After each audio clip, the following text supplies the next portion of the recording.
forget to scoop up something to munch on at rrgsnacks.com, our online concession stand that has an assortment of Applewood smoked bacon jerky, freeze-dried goodies, and butter toffee peanuts. Bishop T.D. Jakes is officially stepping down as lead pastor of the Potter's House Church, and we have all the details. Baby, the church house been hotter than fish grease lately. Let's talk about it. The bishop, yes, Bishop T.D. Jakes, been running the show over at the Potter's House since 1996. Big boss energy, okay? He built that ministry from the ground up and had everybody and their mama shouting in the pews. But baby, over the last few years, the bishop's name been floating around in some messy waters. Folks been side-eyeing his friendship with Diddy.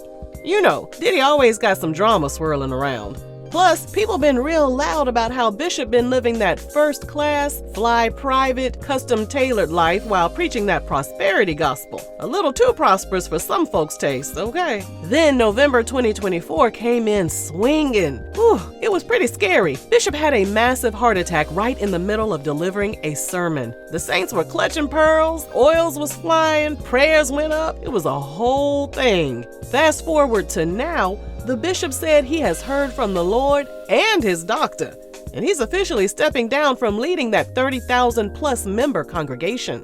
But before y'all start crying in the choir stand, he ain't just leaving it to any old body. He's passing the mic and the Megachurch keys to his daughter, Sarah Jakes Roberts, and her hubby, Tour Roberts, the new king and queen of the Potter's House. Baby, a new era is upon us. Let's just pray they keep the spirit flowing and the headlines a little less messy. Come on in here, Auntie, give us a word. I do have a word, as a matter of fact. I'm not surprised the bishop is stepping down. Not really, sugar. After that heart attack he had, that was God and life, both telling him, sit down somewhere before you get sat down permanently, okay? You can't run that hard for that long, you know what I mean, and something not happen. He been running strong for decades. Sometimes wisdom ain't just what you start, it's in knowing when to sit down and step back. Know what I'm saying?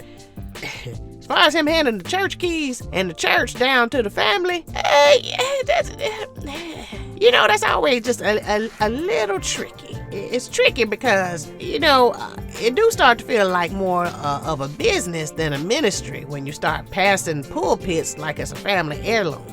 Ministry is supposed to be about a calling, not about keeping it in the bloodline like it's a barbecue recipe. You know what I'm saying? But, and this is a big but, if the ones you handing it down to are truly called and anointed, then it can still be blessed. It's just got to be about, purpose and not power. And anybody who's seen Sarah Jakes Roberts preach know that she got some power, okay? And the anointing. And so I think the church will be all right. I got my eye more on that husband than on her, to be honest with you. Because sometimes men don't do too good in the co-pilot seat. Sometimes men don't do too good in the shadow when the spotlight is on the wife. Sometimes they don't do too good when, it's Pastor Sarah Jakes and, Mr. Jakes. Not Mr. Jakes, sorry, Mr. Roberts. What's their last name? She'll always be Sarah Jakes. You gotta earn that Roberts name. I ain't calling her Roberts. Till he can prove to himself that he gonna be steadfast and loyal and not let his ego get in the way of her purpose that her daddy handed down to her. And see, that's the problem with when women marry men, and the woman is already in a position of power that's been handed to her by her father. This is a Jakes legacy that she holds, and he is just in proximity because he married her. Understand what I'm saying? And so he benefits, and I ain't got no problem with him benefiting as long as, like I said, he keep that little ego of his. I'm already judging the man. I don't know the man from nothing. I ain't never seen the man on no interview. I ain't looked him up. I'm going to after this, though. But, as long as he stays focused on God and continuing to cover his wife, we'll be all right. But I got my eye on you, Mr. Roberts. I got my eye on you. Anyway, moving right along. The boy name is Toure or Toure. How you say it? Toure. Toure. Is he all the way black or he from somewhere else? Old people always want to know. Where's you from with a name like that? Well, you ain't gonna be making no tours on Pastor Sarah Jakes, okay? You gonna sit your butt right now. The only tour you gonna make is from the house to the church. And anywhere else she go, that's the tour. The tour she on is the tour you on. right? Don't just because your name is tour don't mean you're gonna be touring nothing. Cause y'all know how messy women in the church can be, honey. They be trying to slide him an envelope with a pair of panties in it, trying to make him a cake and a pie. But in these mega churches, they done figure that out. It's hard to get directly to, the pastor and their family. But some of y'all be finding ways. Anyway, I digress. Let's get back on the subject. But anyway, I got my eye on you, Mr. Roberts. You better get in there and act right now, because this is her legacy. All right, that her daddy built with his own 2 hands with the help of his wife. So now the legacy been passed down to Sarah and her husband, and you better act right. You better. Okay, but I do have high hopes for them. Because Sarah got a real testimony. She been through the fire, honey. She been tested. And she ain't fake about it. She'll let you know. And when you've been through some real stuff, you could reach people in ways that, fancy preaching and ain't never been through nothing, ever could. And that husband, it looked from all appearances and what I can see right now, because I did a little digging. He seemed like he pretty solid too. Got his own oil. Ain't no cookie cutter preacher.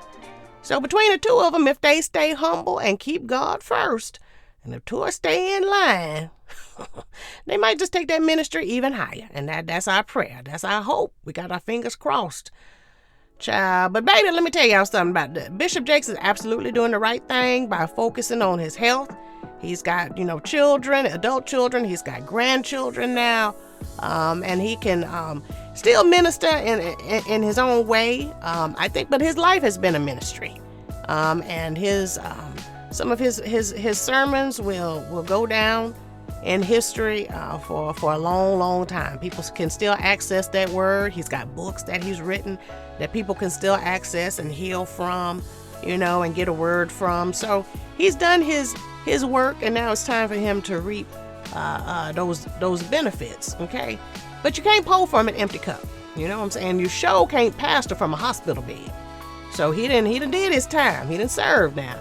Planted seeds all over the world. Now it's time for him to rest, heal, you know what I'm saying, and enjoy the fruits of what he built. And that's not quitting. That's not giving up. That's wisdom, honey. That's being able to pass the legacy on.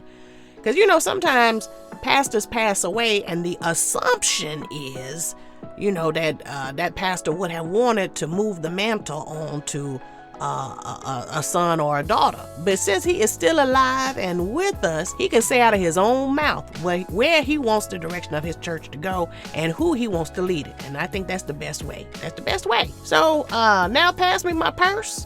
Give me my church fan, because, woo, you got auntie preaching on this. You got auntie preaching today, honey.